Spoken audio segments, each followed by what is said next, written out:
Oğuzumudun kirgit solmaz daraltı. Gözlerin kuvuncu gülündeydi şan. Asıl uğranı bağlanan baktı.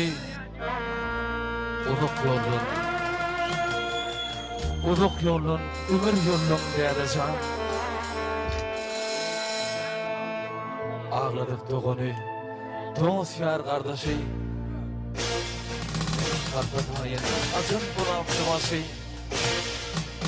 Bağdalan, doğullum dükün göz yaşı.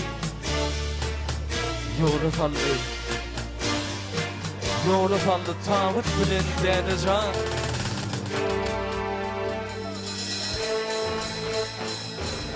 Naçarenim bağır geryan ağlıya. Ayrılık modunu jiber dağlıya.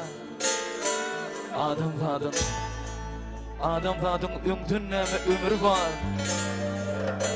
Aramızdan iyi rüttük mü deydi can.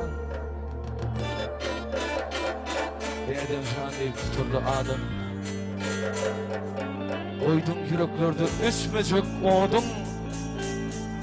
Uğruna gelipdir yakinin yadın. Karış yerde kabul oldum deydi can. Hem merhumlar yaklap. Yatan yerler yaktı çağı cennetten olsun.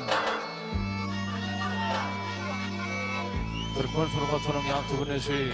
Öylece yol koyun. Halife Akşimal.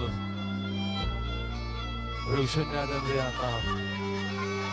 Beymurad Ağım'da yaklap. Kömük Nerefeni yaklap. Atşan Nurani yaklap. Yaklamaydım Nurani deyimler ya.